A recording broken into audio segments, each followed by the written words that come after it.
Hey friend, in today's watercolor tutorial, I'm going to be teaching how to paint this beginner ocean landscape. Without further ado, let's get painting. For today's tutorial, I'm going to be using Antwerp Blue, Payne's Gray, Aqua Green, Viridian Green, and Burnt Umber by Winsor & Newton. I'll also be using some white gouache paint to add highlights to our waves, and I've got a size 12, 6, and 2 round brush by Princeton. I've just taped down my paper here, and that's a size 5 by 7 inches. And to get started, I'm going to take a little bit of Antwerp Blue to sketch just above the halfway point of our painting.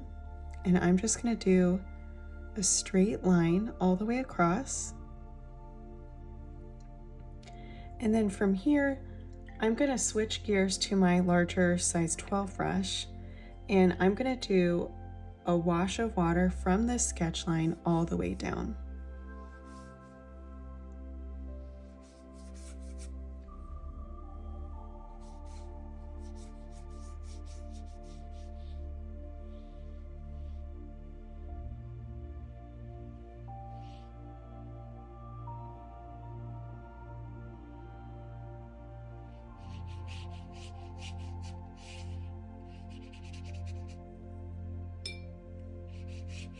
Okay, now that I've got this nice wash of water, I'm going to start layering my color, and I'm first going to start with Viridian Green. And I'm going to start at the top here, and I'm going to just move the brush left to right across. And my most concentrated amount of the Viridian Green will be kind of in this midway point here. So I'm going to add a good, nice saturation of that color.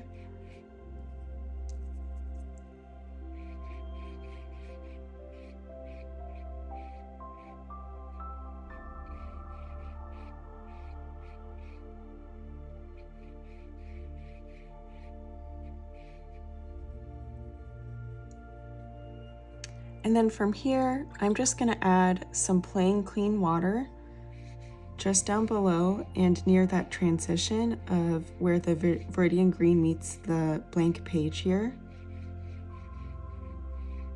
So I'm just softening that transition a bit more. And then I'm going to take some Burnt Umber and just paint some Burnt Umber, leaving a little bit of a white gap.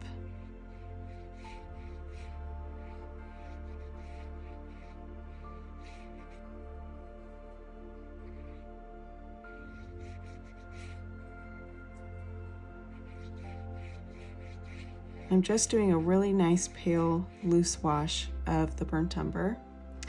Next, I want to take my size 6 brush, and I'm going to start layering on our color. And I'm going to start with some Payne's Gray up towards the top. Up towards the top is where we're going to have our deepest blue color.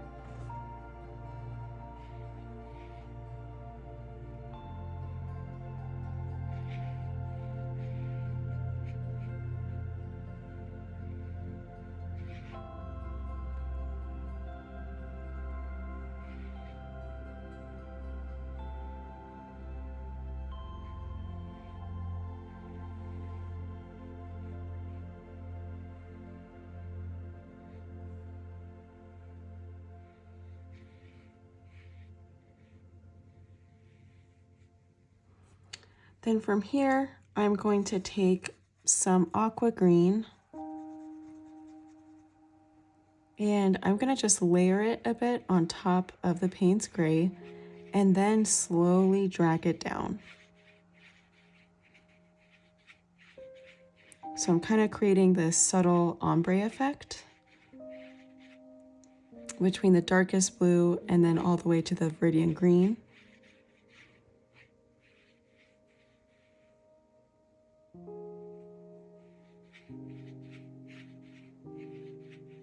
And then from here, I want to take some Antwerp Blue, and I'm just going to do a few broad strokes of the Antwerp Blue, just to add a little bit of variegation to the texture here.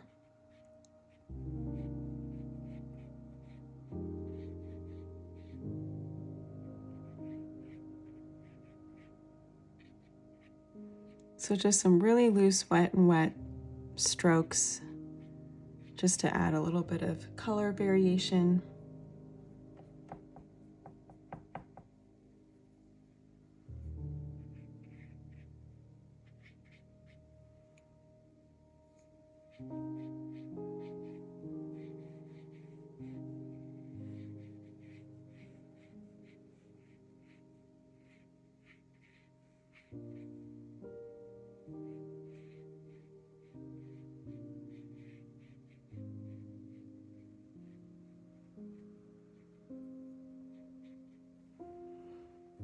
Okay, and I'm just gonna let this area dry, and when we come back, we'll add some more details to our whitewash here and the sky. All right, next up, I'm gonna take my size 12 round brush and just do a wash for the sky. And we're gonna do kind of a subtle blue ombre kind of sky where it's a little bit lighter towards the surface of the water. And then as we get towards the top, it's gonna be a little bit darker. Okay, so to start, I wanna just grab a little bit of Antwerp Blue. And I'm using my size 6 brush now, and I'm just going to do just a broad wash of this color, kind of all the way across.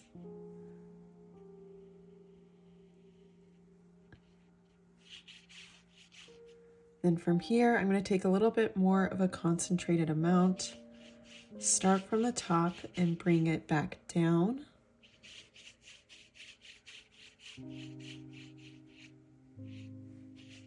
And then up towards the very, very top there, I'm going to add just a touch of Payne's Gray. And I'm just going left to right with the belly of my brush, so this kind of horizontal flat side.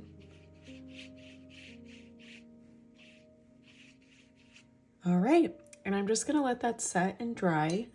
And while our sky dries, I'm going to add some white gouache to do a couple of waves down below. And to first mark off where I'm going to place them, I'm going to apply the white gouache a little bit on the chunkier side. So I'm just taking some wet white gouache here. And I'm going to do just a slightly curved line just above where the sea foam is more green, or sorry, the sea color is more green there. We are adding our sea foam now, and I'm just doing this really subtle light textured line to start. And I'm going to do a second one down below, and I want this wave to be just a hair bit below where the seafoam green and the beach lie. So I'm going to do just a subtle curved line with my white gouache. And it's got just some curvature to it as this whitewash is meeting the shore.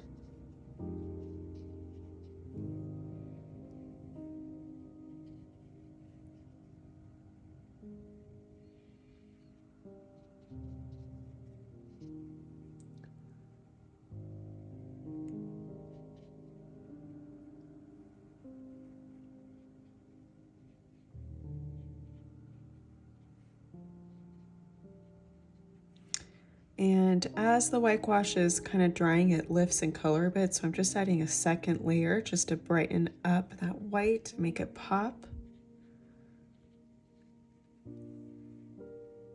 All right, and then from here, I am just going to grab my size 2 brush, and I'm going to carry on with the white gouache and add a little bit more texture, doing kind of a dry brush technique. So starting from the whitewash and just above it for both of these waves, but especially for the one in front, I'm just doing these really loose textured variegated white lines here. Super loose and simple, leaving some gaps for the pale sand and the green blend to pop through here. And I'm simply just doing some jagged, just really loose brush strokes here. So don't overthink it too much.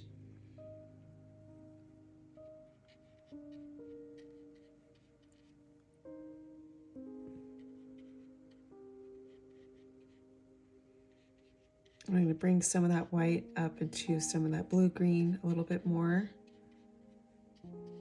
And again, it's just very loose and textured.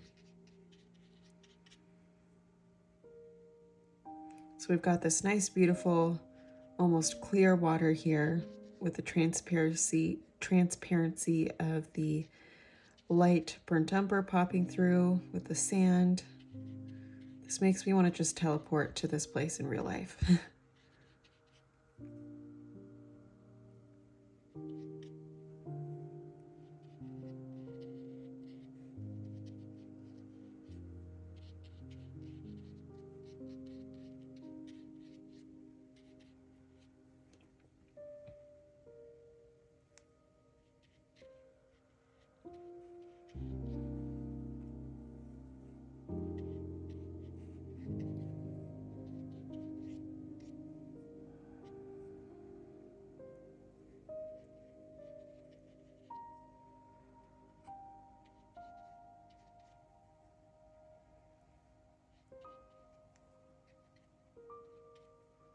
All right, and I'm going to do the same thing just on this second wave here, but I'm going to just make the brush strokes a little bit thinner. So I'm not going to go as far out. Here I did almost a whole inch of some of this white texture.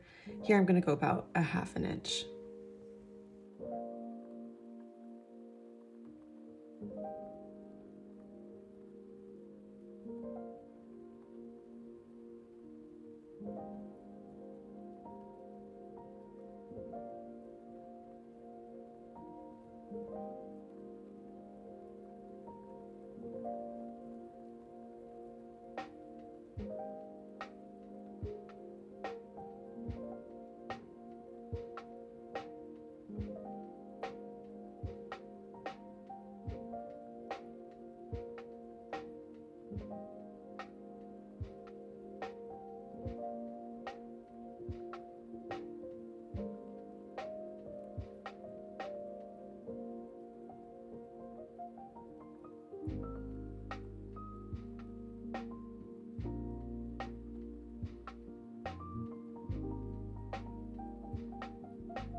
For my last form of a highlight, I'm just going to take a dry brush with some white gouache on it and just do a few pops or streaks, moving my brush left to right. I'm just going to add a few really delicate, dainty highlights in the sea just above the wave here. Just want a few pops. And if needed, you can even buff them out and blend them out a little bit by taking a little bit of water and just gradually texturizing some of these highlights here.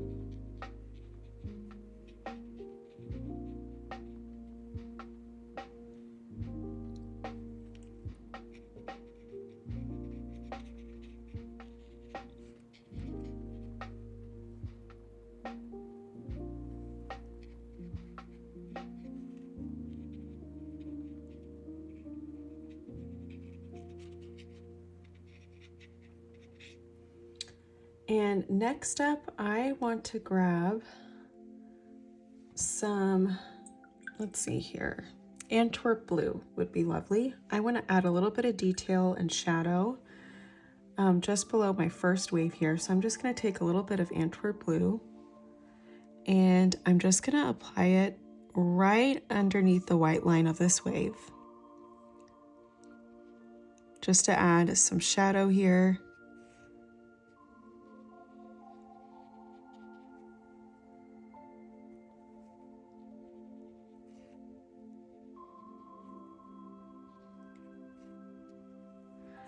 Then I'm gonna take my size 6 brush with a little bit of water and just blend this out a little bit. Just brushing up against the harsh line with some water just to help that transition just a little bit so it's not too drastic. Next, I'm gonna do the same thing, but I'm going to use some Burnt Umber as my color that's below this first wave. So I'm gonna take some Burnt Umber and just paint right underneath the texture of this first wave.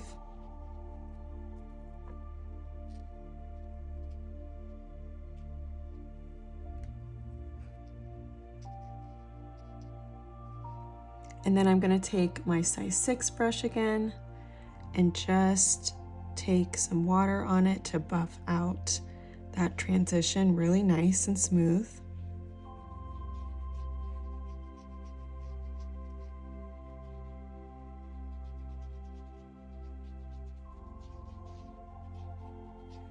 And this just gives a lot more contrast and depth to the painting. Next, I'm going to take a little bit of Burnt Umber with my brush here and just do some really pale, dusty, I don't know if dusty is the right word, but just some pale Burnt Umber that I'm just going to buff out with some water, but I'm just adding a few touches of shading in between some of this whitewash detail here. And this is just going to make the contrast really pop between the white and the sandy color below this more clear area of water.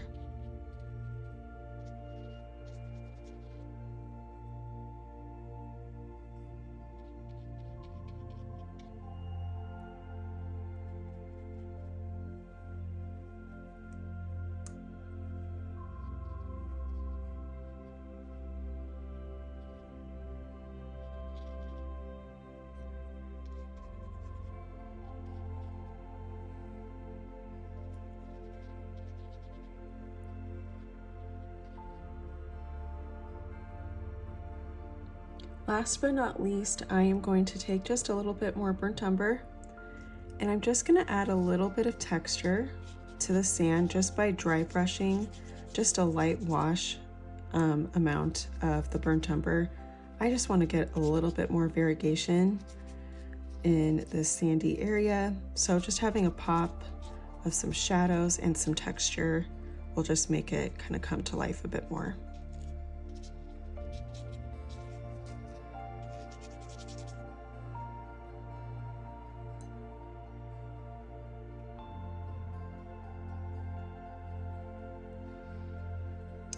Last but not least, I'm gonna add just a little bit of Burnt Umber mixed with some Payne's Gray. Just a touch of this color. It's almost like a gray.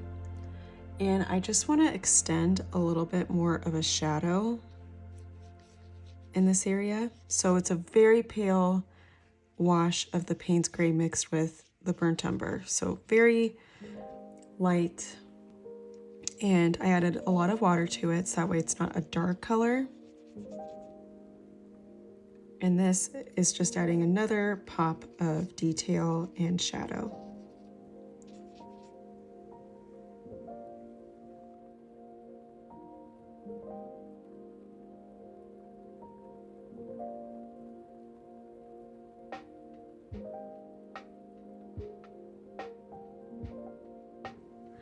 Thank you so much for joining me with today's watercolor tutorial of this ocean seascape painting. I hope you enjoyed this one. Be sure to like this video and subscribe to my channel so you don't miss any further landscape tutorials.